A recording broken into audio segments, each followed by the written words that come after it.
Hello बच्चों, कैसे हैं आप। मैं आपकी टीचर सुमन शर्मा एक बार फिर से अपने चैनल पर आप सभी बच्चों का स्वागत करती हूं और आशा करती हूं कि आप सभी बच्चे मज़े में होंगे, मस्त होंगे और प्रसन्नचित होंगे। तो बच्चों, आज मैं आपको कक्षा 3 अमोली हिंदी व्याकरण से पाठ 2 वर्ण और मात्राएं समझाने जा रही हूँ। आई होप आप सभी बच्चे ध्यान से सुनेंगे। पाठ शुरू करने से पहले मैं आप सबसे अनुरोध करना चाहूँगी, जो पहली बार इस लिंक से जुड़े हैं प्लीज़ वो मेरे चैनल को लाइक करें, शेयर करें और सब्सक्राइब करें, जिससे समय समय पर आपको हिंदी विषय संबंधी जानकारी मिलती रहे और हमें आपसे मोटिवेशन मिले, जिससे हम आपके लिए और बेहतर आसान लफ्ज़ों में आपको अर्थ, व्याकरण, नाटक, चित्र वगैरह समझा सकें। तो बच्चों, पेश है पाठ 2 अमोली हिंदी व्याकरण कक्षा 3 से वर्ण और मात्राएं। आई होप आप सभी बच्चे इसे ध्यान से समझेंगे। पहला पाठ हमने किया था भाषा और व्याकरण, दूसरा पाठ हम लेंगे वर्ण और मात्राएं। बच्चों, आपने हिंदी वर्णमाला सीख ली है और यह जानते हैं कि ध्वनि मात्रा की सबसे छोटी इकाई है। तो यानी सबसे छोटी भाषा की कौन सी इकाई होती है? ध्वनि। लिखी गई ध्वनियाँ वर्ण कहलाती हैं। सभी वर्णों को हम एक निश्चित क्रम में लिखते हैं। निश्चित क्रम में लिखे गए वर्ण वर्णमाला कहलाते हैं। यानी एक सिस्टेमेटिक तरीके से जो लिखे होते हैं उन वर्णों को हम वर्णमाला कहेंगे। वर्ण दो प्रकार के होते हैं, स्वर और व्यंजन। स्वर कौन कौन से हैं? ए आ इ ई उ ऊ री ए आई ओ औ 11 हमारे स्वर हैं। और व्यंजन क ख ग घ ङ च छ ज झ ञ ट ठ ड ढ ण त थ द ध न प फ ब भ भ म य र ल व श स स ह 33 हमारे व्यंजन हैं। हिंदी वर्णमाला में इनके अतिरिक्त भी कुछ और वर्ण हैं, जैसे अंग और अ। अंग को अनुस्वार और अह को विसर्ग कहते हैं। ये ना स्वर हैं और ना व्यंजन, जैसे अंग, अंक, अंत, पंत, प्रातः, अतः आदि। अगला अ चंद्र बिंदु को अनुनासिक कहते हैं। इसे चंद्र बिंदु भी कहते हैं, जैसे आँख, चांद, कुआ, गेहूं आदि। ण और ढ, इनका उच्चारण ड ढ से भिन्न होता है। इन वर्णों के नीचे बिंदु लगा रहता है। इन वर्णों से कोई भी शब्द शुरू नहीं होता, जैसे उड़ान, पेड़, पढ़ाई, चढ़ना आदि। आगत स्वर अ का उच्चारण ओ के जैसा प्रतीत होता है, जैसे कॉलेज, बॉल, डॉल आदि। आगत व्यंजन ज, फ प्राय ज फ से हल्के बोले जाते हैं, जैसे दरवाज़ा, फव्वारा आदि। बच्चों, आपने स्वर और व्यंजन पढ़े। हम हिंदी वर्णमाला के व्यंजनों को अस्वर जोड़कर ही बोलते और लिखते हैं, जैसे क, ख, ग आदि। यानी साथ में अ ध्वनि उसके साथ में ही आती है। पर कैसे? ग, आ, जर, गाजर। यहाँ पर जो अ है वो आ की मात्रा के रूप में आ गया है, जैसे क, ब, उ, त, र। तो ब के नीचे हमने बड़े ऊ की मात्रा लगाई, कबूतर। अजीब लग रहा है ना? कोई तरीका ढूंढना होगा। तरीका असल में व्यंजन के साथ स्वर ना लगाकर उनकी मात्रा लगाते हैं, यानी व्यंजनों के साथ स्वर की सिर्फ मात्राओं का प्रयोग करते हैं और काम चल जाता है। व्यंजन के साथ स्वरों को जो लिखित चिन्ह लगता है वह मात्रा है।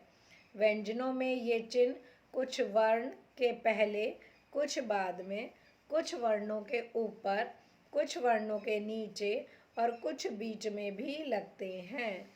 जैसे विशेष अनुस्वार जिस वर्ण में लगता है उसके बाद में बोला जाता है। अनुनासिक का उच्चारण स्वर के साथ होता है। मूल रूप में व्यंजन हल चिन्ह के साथ लिखे जाते हैं, जैसे क, ख, ग आदि। अस्वर की कोई मात्रा नहीं होती, बस व्यंजन का हल चिन्ह हट जाता है। व्यंजनों में स्वरों की मात्रा कोई मात्रा नहीं होती, बस व्यंजन का हल चिन्ह हट जाता है, यानी अ के साथ। व्यंजनों में स्वरों की मात्राएं कुछ इस प्रकार हैं, जैसे स्वर, स्वर की मात्रा, व्यंजन, जमा स्वर मात्रा के शब्द के साथ के व्यंजन। आ की मात्रा नहीं होती तो क, कमल। आ की मात्रा है तो कार, ई किला, ई कील, उ की कुली, कु कूप, री कृषक, ए केला, कैरम, कोयल, औ की कौर। र में उ और औ की मात्रा बीच में लगती है, जैसे रुपया, रूप। ये र के बीच में ही लगती हैं। बहुत सारे बच्चे इनमें गलती करते हैं। बच्चों, र में हमेशा मात्राएं बीच में लगती हैं, चाहे वो छोटे ऊ की हो चाहे बड़े ऊ की। अस्वर की कोई मात्रा नहीं होती, सभी व्यंजन अ के साथ ही बोले जाते हैं।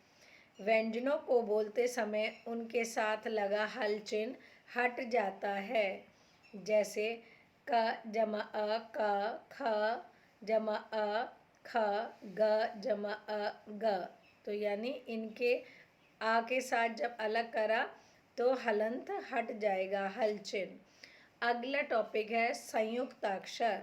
जब दो व्यंजन मिलकर एक नया रूप ले लेते हैं तो उसे हम संयुक्ताक्षर कहा जाता है।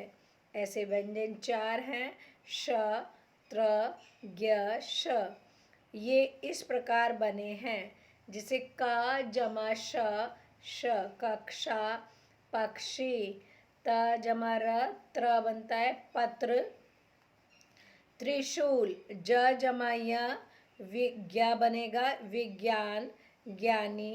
श जमा र तो श्र जैसे आश्रम, श्रमिक। ये अक्षर हैं संयुक्त अक्षर। अब है संयुक्त व्यंजन। जब दो समान व्यंजन एक साथ आते हैं, जैसे म के बाद म, तो रूप बनता है मम। इस प्रकार जब दो भिन्न व्यंजन एक साथ आते हैं, जैसे क के बाद ख, तो रूप बनता है कख। इनमें पहला व्यंजन स्वर के बिना तथा दूसरा व्यंजन स्वर के साथ होता है। इस प्रकार जब दो समान या भिन्न व्यंजन एक साथ आते हैं तो वे संयुक्त व्यंजन कहलाते हैं। समान व्यंजनों के योग से बने संयुक्त व्यंजनों को द्वित्व व्यंजन के नाम से जाना जाता है। संयुक्त व्यंजन बनाने के कई तरीके होते हैं, जैसे पहला खड़ी पाई हटाकर, जैसे ख, अगले ख में सीधा जो खड़ी पाई है उसको हटा दिया, ग आधा ग, घ आधा घ।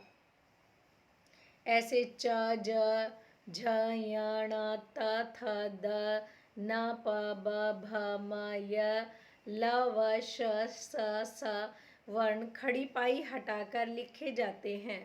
ये 22 हैं, जैसे मच्छर, सच्चा, पत्थर, चप्पल आदि। दूसरा, घुंडी हटाकर लिखना, जैसे क, आधा क, फ, आधा फ वर्ण घुंडी हटाकर लिखे जाते हैं। इनकी संख्या 2 है, जैसे वक्त, भक्ति, शक्ति, रफ्तार, हफ्ता। ठीक है बच्चों। अगला है तीसरा, हल चिन्ह लगाकर लिखना, जैसे ण, छ, ट, ठ, ड, ढ, द, ह वर्ण हल चिन्ह लगाकर लिखे जाते हैं। इनकी संख्या 8 है, जैसे गड्ढा, गट्ठर आदि। र व्यंजन और इसके रूप, अयुक्त व्यंजन रूप का पूरा लिखते हैं, जैसे रथ, भारत, दरवाज़ा, घर आदि। अगला रूप जो है इसमें मात्रा ऊपर लगती है। यह जिस वर्ण पे लगता है उससे पहले हल्का बोला जाता है, जैसे धर्म, कर्म, सूर्य, पार्क आदि। अगला र का रूप, यह जिस वर्ण में लगता है वह हल्का बोला जाता है। देखिए यहाँ पे लिखा हुआ है हल्का बोला जाता है, तथा यह उसके बाद बोला जाता है, जैसे प्रकाश, ग्रह आदि। ये सब र के ही रूप हैं, कहीं पूरा लगता है, कहीं ऊपर लगता है, कहीं नीचे।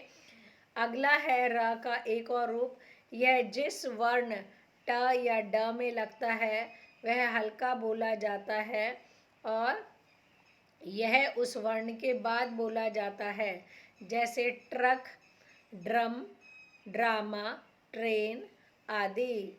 एक बार फिर से इस पाठ को दोहराते हैं। लिखित भाषा की सबसे छोटी इकाई वर्ण है।